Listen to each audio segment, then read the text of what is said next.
색깔 있는 인터뷰 시작하겠습니다. 박근혜 최순실 게이트로 전국이 몸살을 앓고 있는 가운데 여야 차기 대선 후보, 대선 주자들의 지지율도 동시에 요동치고 있습니다. 종전에는 야권 구도가 문재인, 안철수, 박원순 3자 구도였죠. 이른바 문안박 이런 구도였다면 최근에는 이 구도가 좀 변화가 생겼습니다. 문재인, 안철수, 이재명 구도인데요. 이 변화를 여러분은 어떻게 좀 살펴보고 계십니까? 최근 지지율이 급상승하고 있는 이재명 성남시장. 오늘 전화로 연결해서 최근 시국과 관련해서 말씀을 좀 들어보도록 하겠습니다. 시장님 나와 계신가요? 네, 반갑습니다. 이재명입니다. 네, 요즘 밤낮으로 행사 뛰시느라고 너무 바쁘시다고. 맞아요. 행사 뛰느라고. 네, 어젯밤에도 제가 이 인터뷰 컨펌을 밤 11시에 받았습니다. 네. 제가 정말 너무 바쁘게 움직이시는구나 이런 거를 실감했는데요. 어제 정의당 심상정 대표하고 강남역에서 버스킹 하셨어요. 네. 저희 오마이TV가 현장 생중계로 보내드렸는데 제가 만났습니다. 만나셨어요? 예, 분위기가 굉장히 뜨겁더라고요. 대낮인데도. 그러게요. 점심시간도 지난 시간인데 상당히 많은 분들이 한 200명 넘은 것 같은데 300명 가까이 되는 것 같은데. 그렇군요. 놀라울 정도로 관심이 많았습니다. 네. 시장님 인기입니까? 심상정 대표 인기겠죠. 예. 아니 저희가 지난주에도 그렇고 이번 주에도 이재명 시장님을 모시니까 댓글에 왜 이재명 시장만 편애하느냐, 팟짱은 이재명 시장만 보도하냐, 뭐 이런 비판들을 해 주시는데요. 저희가 그거야 밤 11시에 해도 제 같은 경우는 아침에 좋다고 하고 그러니까 그러죠. 그러니까요. 그런데 문재인 대표, 안철수 전 대표, 김부겸 의원, 손학규 전 대표 저희가 다 공이 인터뷰 요청을 보내놓은 상태인데요. 콜백이 없어요, 그분들. 우리는 뭐 하라면 무조건 하잖아요. 그러니까 이재명 시장님은 우리는 좀 싸. 아니 싼 게 아니라 저는 이게 바로 대중과 소통하는 능력이고 이런 대중과 소통하는 능력이 바로 오늘의 지지율을 만든 게 아닌가 이런 생각이 좀 듭니다. 그럴 수 있습니다. 네. 저야 정말 작은 기회든 큰 기회든 큰 언론들이 다뤄주지도 않는데 이렇게 뭐 인터뷰해 준다면 저야 뭐 감지덕지죠 사실. 그러니까 감지덕지가 아니라 제가 보기에는 이 작은 언론 무시하지 마세요. 요새 그럼요. 큰 언론으로 바뀌고 있습니다. 예. 지금 팟캐스트가 만든 대선 후보 이재명 시장. 맞습니다. 맞지 않습니까? 예. 주류 보수 언론들은 저는 뭐 전혀 언급해주지 않는데, 그러나 실핏줄처럼 연결되어 있는 이 네트워크들이 지금은 사실 대세예요. 그러니까 국민이 기자 아닙니까? 모든 국민이 기자고, 모든 개인이 언론사고. 뭐 그 힘을 개미들의 그 엄청난 힘을 사실은 주류 보수 언론들이 이기기 어려운 걸 이번 미국 선거에서 증명했죠. 예. 아니 우리가 트럼프 당선자하고 이재명 시장님을 비교할 수는 없습니다. 전혀 결이 다른 분이기 때문에 그렇지만 결은 다른데 양상은 그렇죠. 같죠. 미디어 저는 누가 그러던데? 뭐라고요? 이긴 샌더스라고 봐야 된다고. 이긴 샌더스다. 그렇군요. 샌더스나 뭐 트럼프나 사실은 정치 양상, 정치적인 양상은 같은데 내용이 다르죠. 그렇습니다. 예. 이긴 샌더스. 좀 젊은 샌더스? 예. 이재명. 네, 이재명. 그렇게 하죠. 예. 지난 17일 여론조사 전문기관인 리얼미터 조사를 봤더니 드디어 두 자릿수로 지지율을 만드셨어요. 11%. 지금까지 조사 중에 최고치인가요? 그런 것 같네요. 이 결과를 어떻게 받아들이십니까? 좀 이제 속도가 좀 빠르다, 좀 과속 같은 느낌이 좀 들어서 좀 불안한 측면은 있고요. 잘못하면 거품이 될 수도 있는데 이제 내용을 튼실하게 채우는 게 중요하지 않을까 싶습니다. 이제 국민들의 기대가 높아지는 거잖아요. 이게 여론조사 지지율이라고 하는 게 무슨 뭐 객관적인 팩트들이 아니고 기대거든요. 기대. 뭐 새로운 변화에 대한 기대, 특히 대한민국의 불평등 해소에 대한 기대, 공정한 사회에 대한 기대 이런 것들이 저한테 좀 몰리는 건데 이제 그거를 담보할 수 있을 만큼 또 내용을 충실하게 채우는 게 중요하지 않을까 싶어요. 좀 속도가 좀 빨라서 저도 저도 나름의 단계적으로 준비하는 게 있는데 속도가 너무 빨라서 좀 당황스러운 측면이 있습니다. 네, 그렇군요. 뭐 최선을 다해야죠. 예. 결국은 사실 지지율 정도는 제가 경선 출발 시점을 총선 이후 정도로 봤고 네. 총선 정도 그쯤 한 4, 5월 정도에 한 네. 10%를 넘기면 이변이 벌어질 수 있겠다라고 내심 길에 섞인 예측을 했는데 네. 사실 너무 빨리 온 것 같은 생각은 있습니다. 그렇군요. 내년 한 4월쯤 되면 한 10% 정도 돼보면 해볼만 하겠다 생각을 하셨는데, 네. 근데 지금 뭐 저는 그때부터는 급성장할 거라고 봤죠. 네. 지금 조기 대선 해야 되기 때문에요. 내년 4월이 좀 땡겨진 거다 이렇게 보셔야 될 것 같습니다. 그래야 될 것 같아요. 예. 저는 이런 거 보면 네. 저는 국민들 집단지성 정말 놀랍다고 생각돼요. 네, 맞습니다. 국민의 집단지성이 정말 놀라운 기적을 네, 만들고 네. 있다. 저도 현장에서 어떤 정치인들의 판단보다도 앞섭니다. 그 일각에서는 이런 평가를 합니다. 박근혜 퇴진, 새누리당 해체, 이 전국 투어를 하겠다라고 말씀하신 뒤부터 지지율이 가파르게 상승하고 있다. 이것은 고로 우리 국민 다수의 정서, 대중의 그 생각이 여기에 와닿기 때문에 그거를 건드려준 이렇게 네. 팍 터트려준 이재명 시장에 대한 지지율이 오르는 거다. 이런 분석이 좀 나오는데요. 그 점은 좀 어떻게 보세요? 그 점이 맞겠죠. 그러니까 요건 요 사건 때문에, 요 발언 때문에라고 하는 것은 좀 편협된 것이고, 네. 이 촛불 전국, 소위 이제 박근혜 새누리 게이트에서 국민이 보는 시각대로 이게 박근혜 머리, 새누리 몸통, 그다음에 더 그 뿌리로는 친일 독재 세력들, 이것에 대해서 이번에 정말 근본적이고 엄중한 책임을 물어야 된다. 네. 라는 점들에 국민들이 공감하고 있는데 네. 그러려면 사실은 치열하게 싸워야 되고 저들은 절대 물러나지 않을 거다라고 저는 판단했고요. 네. 그러니까 결국 국민들의 목소리, 국민들의 기대에 맞게 퇴진 또 그걸 현실화하기 위한 수단으로 탄핵 법으로 보장된 제도니까요. 네. 그런 것들을 저희가 요구한 것이 이제 국민들이 볼 때 그래서 우리 목소리를 제일 잘 반영해 주는구나. 우리가 뽑은 모습 중에서 제일 말 잘 듣고 주인 입장에서 보면 좀 착하고 자기 손해도 좀 감수할 것 같고 주인 위해서 일해 줄 것 같고 이런 사람이라고 하는 생각을 좀 하는 분이 많이 늘어난 거 아닌가 싶어요. 정치라고 하는 게 기본적으로 그럴 수밖에 없는 거 아닙니까? 네. 대리인들인데 우리가 지배를 받는 왕을 고르는 게 아니고 지배를 받는 자들이 아니고 우리가 주인인데 머슴을 뽑아내는 거거든요. 네. 예, 근데 이게 자신을 왕으로 지배자로 착각하는 사람들이 있고, 네. 이번에 그들이 엄청난 사고를 쳤기 때문에, 그들에 대해서 엄중한 책임을 물어야 된다는 게 국민 정서니까, 그 국민들의 뜻에 맞게 행동한 것을 인정해 준 거겠죠. 그렇군요. 가장 빨리, 가장 낮은 자세로, 가장 현장적으로, 가장 국민에 가깝게, 주인에게 가깝게, 뭐 그런 걸 인정해 준 게 아닌가 싶습니다. 네, 말씀하신 대로 정말 가장 현장에 밀착돼서 뛰는 정치인에 대해서 국민들이 이렇게 높이 평가를 해주시는 것 같다 이런 생각이 좀 드는데요.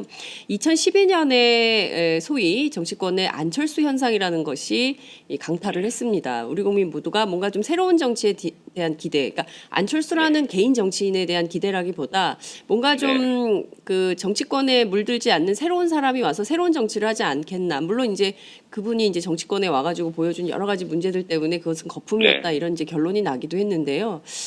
그렇다면 지금 불고 있는 11%의 이런 돌풍은 이재명 현상이다. 이렇게 분석을 해도 될까요? 어떻게 보세요? 사실 이제 이재명 현상이나 안철수 현상 이런 이름으로 붙이는 것은 옳지 않고 시대 변화를 우리가 인정해야죠. 예를 들면 정치권이 자신들 지배자로 착각해서 국민을 동원하고 국민들은 어쩔 수 없이 수동적으로 선택을 강요당하던 그런 시대에서 이제는 국민들이 서로 네트워크를 통해서 자기들의 주장을 정리하고 묶어서 정치에 강제하는 시대로 전환되고 있거든요. 저는 이걸 국민혁명의 시대라고 사실 부르고 싶은데 이런 기대들이 나타났던 것이 한국에서는 안철수라는 사람을 통해서 한번 나타나 봤던 거죠. 하나의 현상으로. 본질은 안철수가 아니라 사실은 국민혁명이었죠. 새로운 정치, 국민 중심의 정치, 국민의 주권의지가 반영되는 국민이 직접 참여하는 정치 이런 열망들인데 이게 안철수라는 분에게 몰렸다가 사실은 실패한 측면이 있는 거고요. 근데 미국에서는 트럼프가 성공했고 또 민주당에서는 버니 샌더스가 이길 뻔하다가 그렇죠. 민주당이 기득권의 벽을 못 넘는 바람에 트럼프 샌더스도 실패했지만 민주당도 실패해버렸죠. 그렇습니다. 지금 이제 대한민국에도 여전히 이런 세계적 현상, 그 현상에 따라서 기성 정치와는 다른 새로운 정치에 대한 기대가 만발하고 있습니다. 근데 이거를 어느 한쪽으로 특정 개인이나 특정 정치 집단에게 몰아서 이제 현실로 만들어야 되는데 그 기대가 사실은 저한테 일부 좀 넘어오고 있는 것 같아요. 네. 결국 안철수 현상이나 이재명 현상이나 본질은 똑같은 거죠. 뭐 트럼프 현상이든 샌더스 현상이든 사실은 본질은 다 이 사회의 주인이 국민임을 네. 증명하는 과정, 직접 민주주의에 대한 대중들의 열망 이런 것들이라고 보면 될 것 같습니다. 네, 말씀하신 대로 정말 이게 전 세계적인 현상인 것 같습니다. 뭐 어느 나라에는 좀 반정치 담론으로 나오기도 하지만 또 어느 나라에는 또 그 좀 진보적인 모델로 북유럽 같은 경우에는 그런 형태, 남유럽 같은 경우에는 뭐 그런 형태가 좀 많이 나오고 있어서요. 스페인의 무슨 포데모스 뭐 그리스의 시리자, 또 네. 영국의 브렉시트, EU 그렇습니다. 탈퇴 예. 이런 것도 대중들이 직접 결정한 그렇습니다. 거거든요. 정치권이 결정해준 어떤 몇 개의 답안 중에서 고른 게 아니라 그거 다 버리고 네. 새로운 선택을 하는 거죠. 그렇군요. 그런 현상 중에 일부가 아닌가 싶습니다. 네. 안철수 전 대표하고 초박빙 구도인 걸로 조사가 됐어요. 조만간 넘는 네. 겁니까? 이 안철수 후보를? 안철수 저는 대표를? 오버할지 모르겠지만 네. 그냥 그게 대세가 아닐까 싶어요.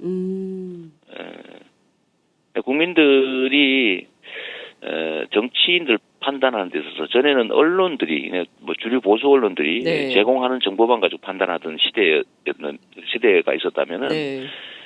지금은 예를 들면 종편 이런 거 마구 이번 총선에서 뭐 말도 안 되는 소리 해도 거기 안 속아 넘어가잖아요. 네. 팟캐스트가 이겼죠. 네. 팟캐스트도 있고 SNS도 있고 어쨌든 이런 네트워크들이 워낙 발달해 있으니까 네.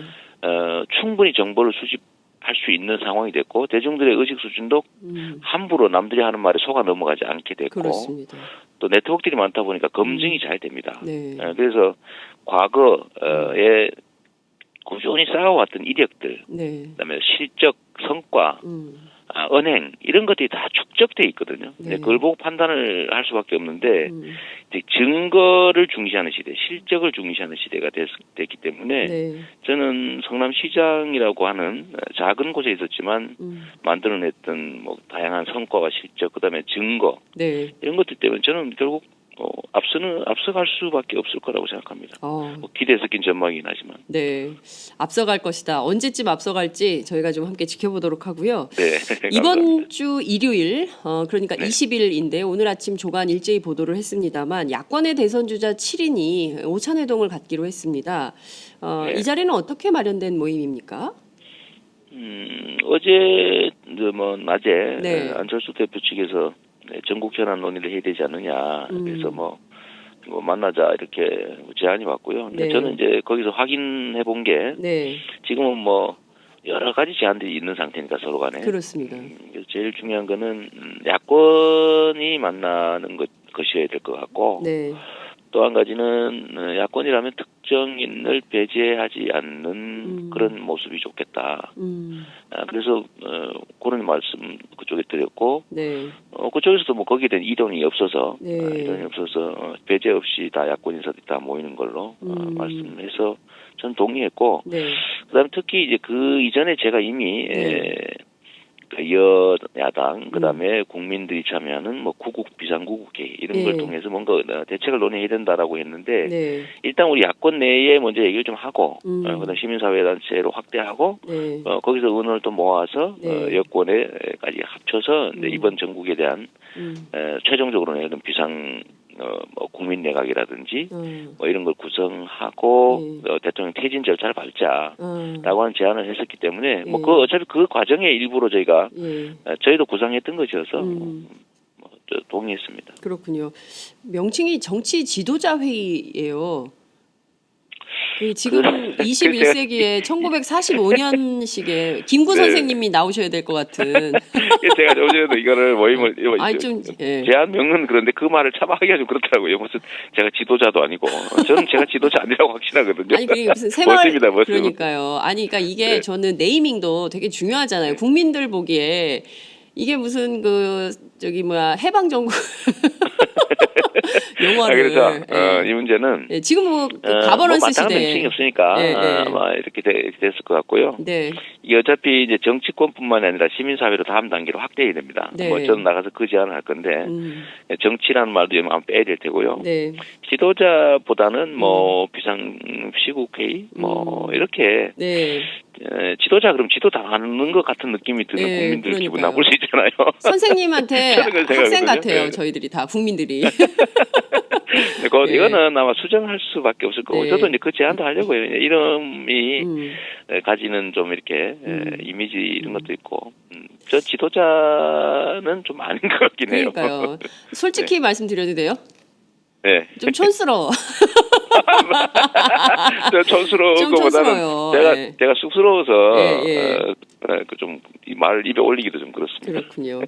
하여튼 뭐 기대가 큽니다. 이번 일요일 그 토요일 날 또 큰 촛불이 있을 텐데요. 그 일요일 날 네. 정말 그 야권의 대선 주자 7인회 좀 박근혜 정부의 7인회가 있었는데 좀 다른 방식의 7인회가 예, 좀 새로운 결정을 좀 내려서 국민들의 헛헛한 마음을 좀 이렇게 달래주는 뭐 그런 차원도 좀 됐으면 좋겠다 이런 기대를 좀 드리고요. 일곱 난장이 느낌이 좀 나네요. 아, 공주가 누굽니까? 777하니까. 777. 하니까. 하여튼 행운의 세븐이니까요. 예. 네네. 자, 야3당이 어제 모였습니다. 당대표 세 분이 모여서 우선 박근혜 대통령 퇴진을 각각 당의 당론으로 정한 바 있고 그리고 또 이제 서명운동도 각각 벌이기로 했어요. 서명운동이라도 좀 같이 하면 좋을 텐데 이것도 각각 하기로 해서 오늘 아침 그 조간 가운데 보수 언론은 대통령은 버티고 야당은 또 분열한다 이런 프레임으로 또 보도하기 시작했습니다. 이게 좀 네. 일정 정도 빌미를 준 거 아닌가 싶기도 한데요.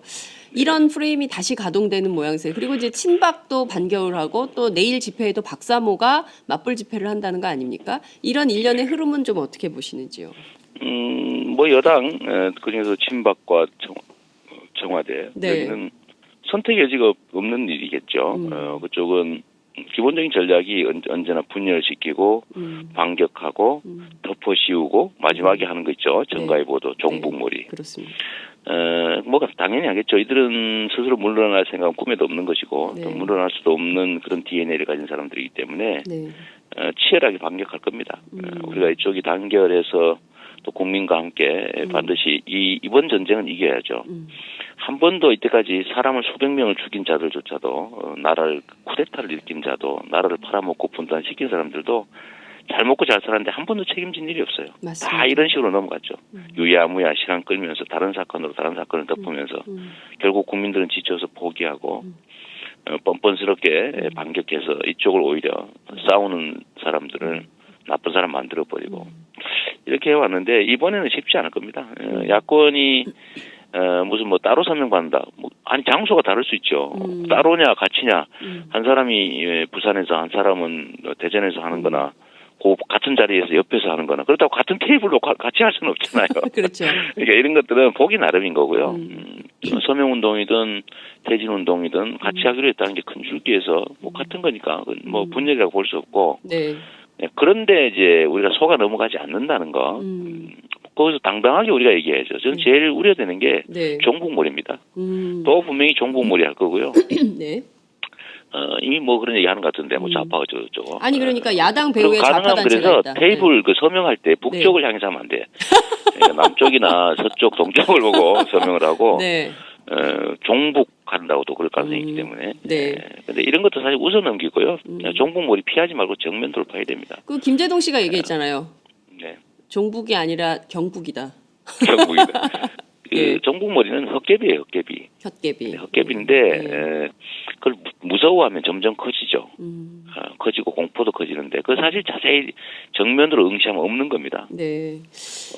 애들한테 왜 뭐 이런 것도 뭐 흔들면서 뭐 이러면 애들 무서워하잖아요, 그죠? 네. 그러면 자꾸 하거든요. 네. 그럴 때 탁 째려봐줘야죠. 뭐야? 이렇게. 그렇군요. 그런 어제 사실은 없는 거죠. 국회 법사위에 나온 김진태 새누리당 의원이 촛불은 바람이 불면 꺼진다라고 말해서 또 논란을 키우고 있습니다.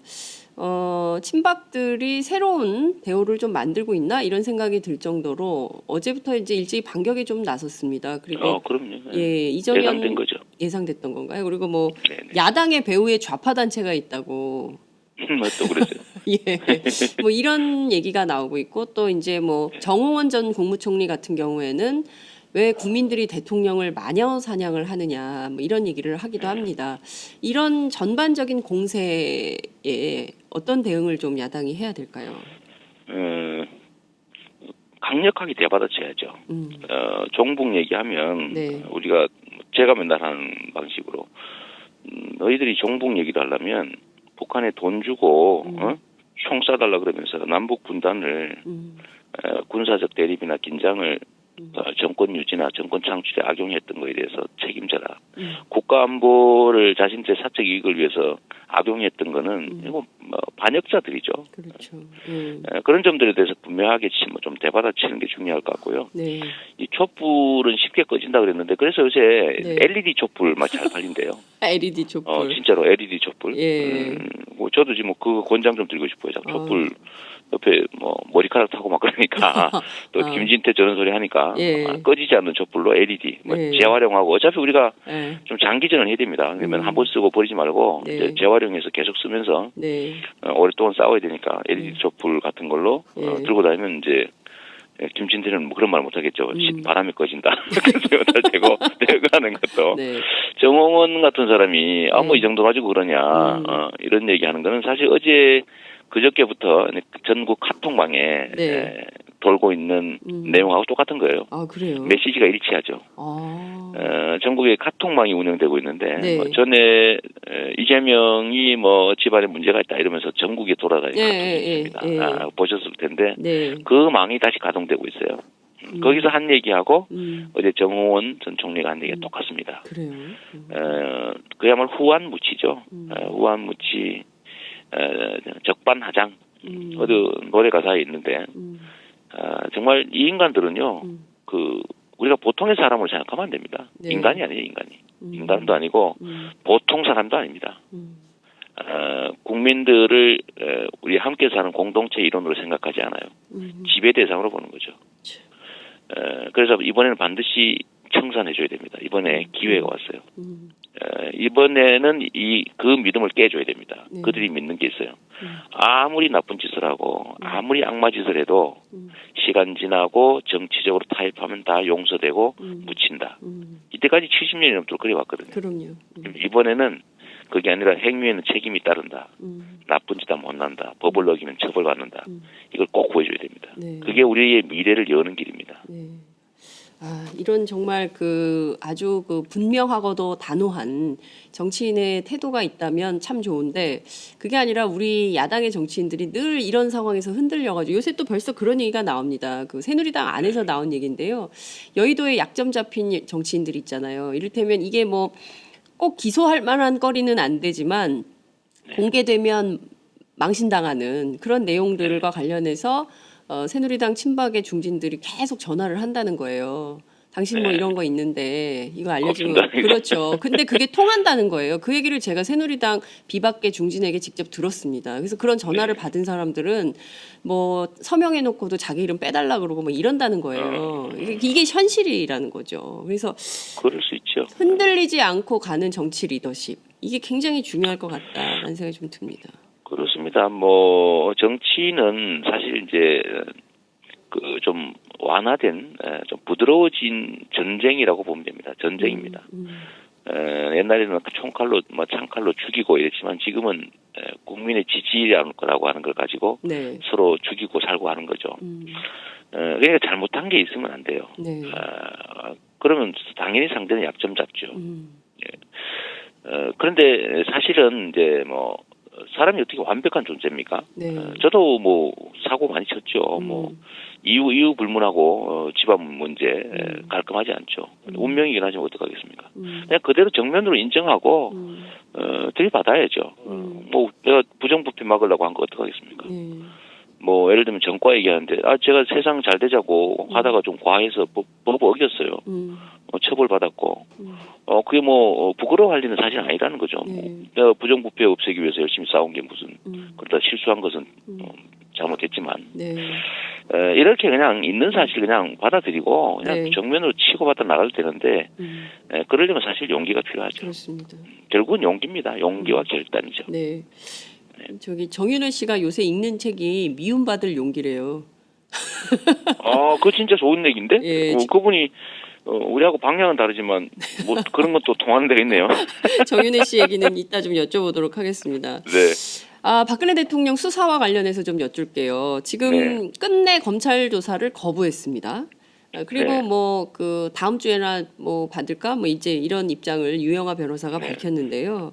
결국 이거는 최순실 씨의 공소장 어떻게 작성되는지 보고 그 다음에 조사의 수위를 정하겠다. 이거 꼼수 아니냐 이런 비판이 있습니다. 어떻게 보십니까? 뭐 검찰이 피의자도 아니고 참고인이라고 그러니까 저 같아도 참고인이면 조사 안 받지요. 참고인은 조사 받고 안 받고 선택할 권리가 있어요. 왜냐하면 그건 협조이기 때문이죠. 피의자라고 분류되면은 조사에 응할 의무가 생겨요. 그러니까 응하지 않으면 강제로 체포할 수도 있죠. 참고인은 그야말로 참고하기 위해서 하는 거기 때문에 참고인 마음대로예요. 그래서 참고인으로 조사하겠다고 통보한 것 자체는 조사 안 받아도 된다 이런 뜻일 수 있습니다. 뭐 그러니까 좀 청와대는 참고인이야? 그러면 조사 안 받지요 당연히. 뭐 그런 게 하나 있고요. 두 번째는 그야말로 본인이 수사 받겠다고 말도 했고 이미 뭐 조사를 받든 안 받든 국민들이 바보가 아닌데 이미 이 금품 수백억대 금품 갈취 사건의 주범이라는 사실, 온갖 국가기밀 누설의 주범이라는 사실, 직권남용, 뭐 뇌물, 뭐 이런 거 다 밝혀진 거 아닙니까? 그렇습니다. 뭐 남들 다 아는 거 손바닥으로 지금 하늘 가리면서 시간 끌겠다는 건데 결국 공소장 보고 이제 방어 대책을 세우겠다는 거 분명하고요. 이거는 국민들한테 잘못을 인정하고 사과하고 한 게 다 순 거짓말이다라는 걸 보여주는 겁니다. 자신이 잘못했으면 인정하고 사과하고 진짜 반성해야 되는 거 아닌가요? 그런데 이 사람은 말은 했는데 두 번 했는데 지금 태도를 보면 이제 오리발 내려고 작정한 걸로 보여지죠. 그리고 오리발을 내면서 그게 사실인지 아닌지를 논쟁을 만든 다음에 시간을 보내고 정치적 타협의 기회 가지려고 하는 것 같아요. 또 우리 정치에서 맨날 하는 얘기 있잖아요. 포용해야 된다, 용서해야 된다, 화해해야 된다. 제가 분명하게 얘기하는데요. 정치적 입장이 다른 정치 세력하고 이 그야말로 이 나쁜 짓만 골라 도맡아 하는 이 사회 악하고는 구분을 해야 돼요. 정치 또는 보수라는 이름을 뒤집어 씌고 있다고 해서 다 동시에 보호해주면 안 되죠. 그렇습니다. 그 안에서 온갖 나쁜 짓을 하니까요. 그래서 그걸 철저히 구분해가지고 사회 악들은 작살내야 되는 겁니다. 근데 이거를 누가 오해를 해가지고 정치적 상대를 작살내는 거 아니냐고 하는 사람도 있던데 저는 그런 생각 전혀 없어요. 근데 지금 박근혜 또는 이 사람들은 범죄 집단입니다. 범죄 집단. 정치 상대가 아니고 이미 그 이름의 범죄 집단이에요. 이 범죄 집단은 엄정하게 책임을 물어야죠. 세상에 대통령이라고 해서 800억 금품 갈취 사건 주범이면서 책임 안 지는 게 말이 됩니까? 똑같은 민주공화국 아닙니까? 평등한 나라. 맞습니다. 우리가 맨날 교과서에서 배우는데 왜 자기만 예외를 합니까? 그러니까 뭐 더 기가 막힌 것은 무슨 그 탤런트 그 영화 아니 드라마에 나오는 길라임이라는 이름으로 해가지고 그러니까 온갖 성형외과 가가지고 하고 그것도 돈도 안 냈다는 거 아니에요. 그리고 그랬대요? 그리고 그 병원 뭐 줄기세포 연구할 수 있도록 국가가 지원해주고 이런 식으로 이게 김영란법도 위반한 거 아닌가 싶어요. 부정청탁. 김영란법 위반뿐만 아니라 뇌물죄죠. 뇌물죄고요. 뇌물죄고 직권남용이고 뭐 보나마나 아니 이게 보니까 그야말로 내 거 아니니까 그냥 자기한테 좀 미소 한번 지어주고 이쁘면 이거 하나 띄워주고 좀 뭐 자기한테 이익 주면은 저쪽에 나라 한기퉁이 떼지고 이 짓 하고 있었던 옛날 왕 흉내를 내고 있습니다 지금. 옛날 왕 흉내를 내고 있다는 거죠. 네. 아, 막 정말. 줘버려요. 자기 거라 이거지. 그러니까 이건 내 나라. 그러니까 예전에 제가 새누리당 중진한테 그 얘기를 들었거든요. 박 대통령의 인식은 이건 내 나라, 이건 내 아버지가 세운 내 나라. 너희는 나의 백성, 고로 나는 내 맘대로 해도 된다.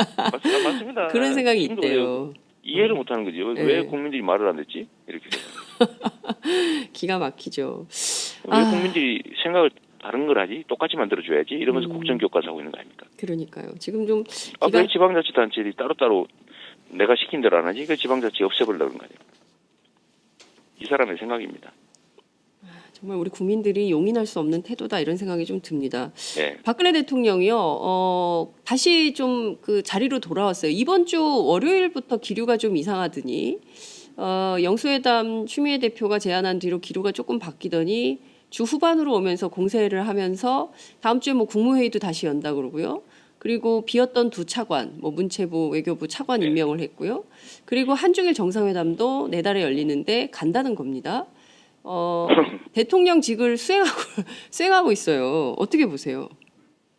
전에 오바마하고 정상회담 할 때 오바마가 박근혜 대통령 보고 푸어 프레지던트라고 한 일 기억하시나요? 푸어 프레지던트. 아유 이 불쌍한 대통령아 예, 뭐 이런 예, 뜻이죠. 예. 질문하라니까 질문도 못하고 배셋이 웃고 있었다는 거 아닙니까? 그러니까요. 미러 안경 쓰고 정상회담 사진 찍은 거 보셨어요? 저 그건 못 봤어요. 미르 안경을 썼어요? 그걸 쓰고 사진을 찍었더라니까요. 저 이건 뭐 확인을 못했습니다. 그랬군요. 정상회담 사진이 있습니다. 네. 동네에 막 가방 들고 막 그 정상회담장 가고 말이에요. 그 PPL 하려고 그랬다는 소리 있던데 이게 좀 창피해서 할 수가 없습니다. 이게. 정말. 근데 지금 그뿐만이 아니에요. 네. 한일 정보보호협정 지금 체결한다는 거 아닙니까? 그러니까요. 예. 그리고 지금 사드 배치하려고 지금 토지 교환 네, 대토 협약 다 협정해버렸죠. 했죠. 예. 예. 지금 이 사람들은요, 바깥에서 보는 거하고 많이 달라요. 똑같이 하고 있고, 오히려 해먹는 거, 뭐 미국, 일본에 퍼주는 거, 이런 거 서두르고 있습니다. 혹시 생길 수도 있는 네. 사태를 대비해서 속도를 내고 빨리빨리 해치우고 있어요.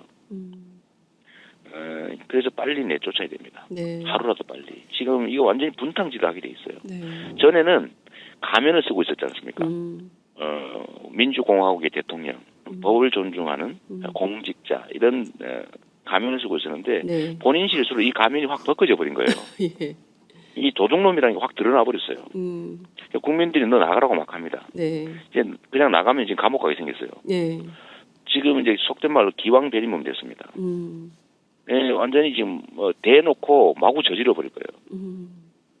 도둑이 본질이 딱 드러난 거예요. 본색이 드러나가지고 네. 다 알아버렸어요. 그러니까 지금부터 벌어질 일들은 훨씬 더 심각합니다. 전에는 네. 체면치레라도 했거든요. 네. 양심적인 척, 법을 지키는 척, 네. 몰래 했잖아, 숨어서. 네. 이젠 대놓고 할 겁니다. 정말로 심각해요. 이 사람들은 원래 이런 사람들이었어요. 그러면 지금 임기가 1년 이제 3개월 남짓 이게 남은 상황인데요. 한 4개월이죠. 11, 12, 1, 2 하면은 별짓 어떤 별짓을 하게 될 거라고 보세요? 지금 근데 중요한 거는 예를 빨리 들면 이걸 보세요. 정리를 좀 해야 되는데 그 정리가 안 돼서 문제긴 한데 이대로라면 대통령 임기가 보장이 되는 거잖아요. 그렇죠? 최대한 빨리 그래서 임기 종료를. 퇴진 투쟁만 한다고 해서 되는 건 아니니까 네. 하루도 빨리 탄핵 절차를 밟아야 되는 이유가 사실은 그것이고요. 네. 예를 들면 한번 보십시오. 지금 아니 산은 산으로 남아야 되는데 지금 설악산에 그 케이블카 만들고 있잖아요. 저거 하나를 만들고 그 다음부터 이게 지금 환경부가 밀어붙이는데 이것도 아마 네. 환경부가 하는 일이 아닐 거거든요. 그러니까 이게 지금 전국의 명산에다 다 케이블카 설치해가지고 네. 다 산 위에 지금 구두 신고 양복 입고 올라가서 놀게 생겼어요 지금. 산이 없어져 버리는 겁니다. 근데 이게 다 이권 사업이잖아요. 네, 그렇죠. 그러다 예를 들면 국제관계에서 뭐 미국, 일본 지금 이번 기회에 좀 뜯자. 얘한테 바보 저 있는데 도둑 있는데까지 도둑한테 돈 좀 찔러주고 막 뜯자. 이래가지고 막 달려들고 있잖아요. 지금 미국이 트럼프가 군사정보보호협정은 일본하고 체결했지만 미국은 다시 아니 주둔비 니들이 다 내라 이러고 있잖아요. 그렇죠. 아니, 미군이 대한민국 안보만을 위해서 지금 남한에 와 있습니까? 아니죠. 그 세계 전략 때문에 와 있는 거 아니에요. 그렇습니다. 그리고 이게 지금 북한을 침공을 막기 위해서 있는 게 아니라 예. 신속 기동군이라 그래가지고 이쪽 그 저기 저 동아시아 지역 커버하려고 와 있는 거잖아요. 그렇습니다. 그런데 전 세계에서 주둔군의 주둔비를 대신 내주는 나라는 일본하고 한국밖에 없어요. 더군다나 일본보다 우리가 더 많이 내고 있거든요. 그러니까. 비율로. 예. 아니 그게 말이 되냐? 왜 독일은 안 받고 한국은 바가지를 씌우냐고요. 근데 문제는 미국은 그럴 수 있죠. 어차피 뭐 뜯어가니까. 아니 지금 당선자한테 지금 무슨 사절단인가 보낸다는 거 아닙니까? 그리고 얼마 올려줄까 지금 그 생각하고 있어요.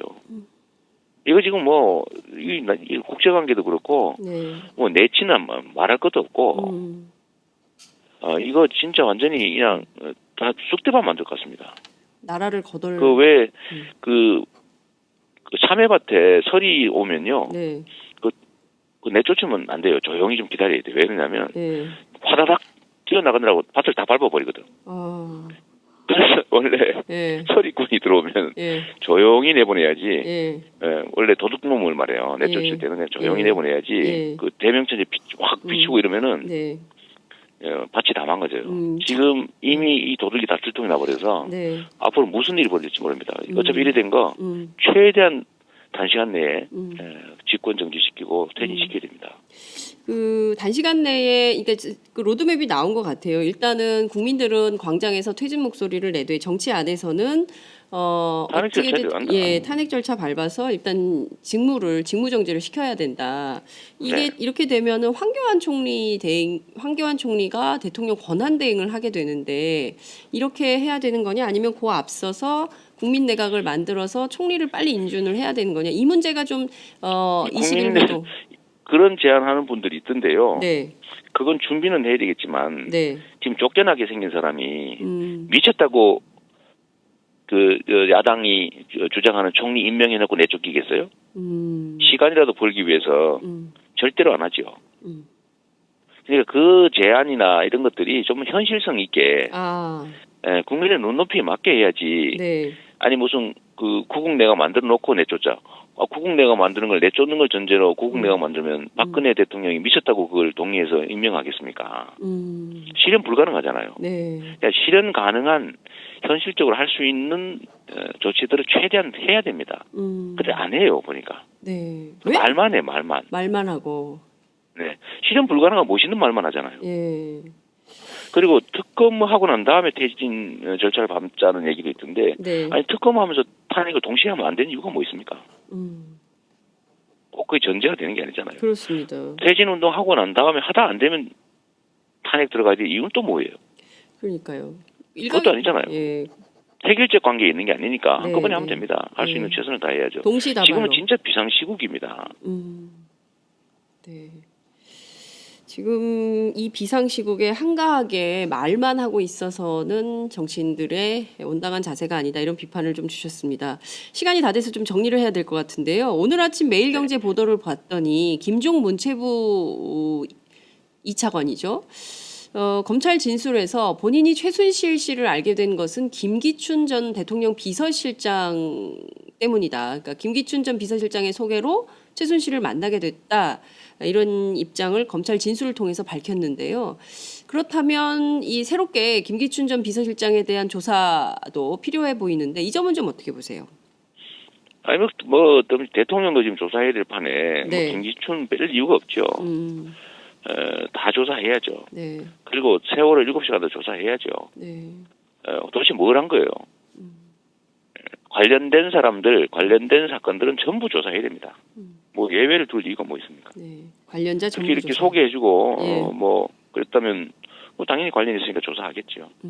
알겠습니다. 앞서 저희가 이제 정윤회 씨 월간중앙 인터뷰 잠깐 말씀을 좀 드렸는데요. 네. 뭐 충신과 간신의 차이, 본인을 충신에 비유하고 최순실 씨를 간신에 비유를 했다거나 또는 대통령을 약한 여자로 비유하면서 약한 여자를 좀 지켜주고 싶은 남자다운 남자였다 자기는 뭐 이런 표현을 쓴다거나 그리고 본인이 이혼을 하게 된 가장 큰 이유는 최순실 씨의 질투 뭐 이런 게 있었다. 이게 무슨 소리예요? 그러니까 이게 무슨 좋네요, 좋아. 좋아요? 이거 보니까요. 네, 이게 뭡니까 딱, 이게? 제가 21세기 최고의 막장 드라마 소재입니다. 엄청나게 시청률 높을 겁니다. 네. 뭐 네. 정윤아 씨가 아직 하지 않은 얘기가 너무 많아서 차근차근 앞으로 좀 얘기를 하겠다고 하니까 저희가 그분을 좀 주목해서 보도록 하겠습니다. 네.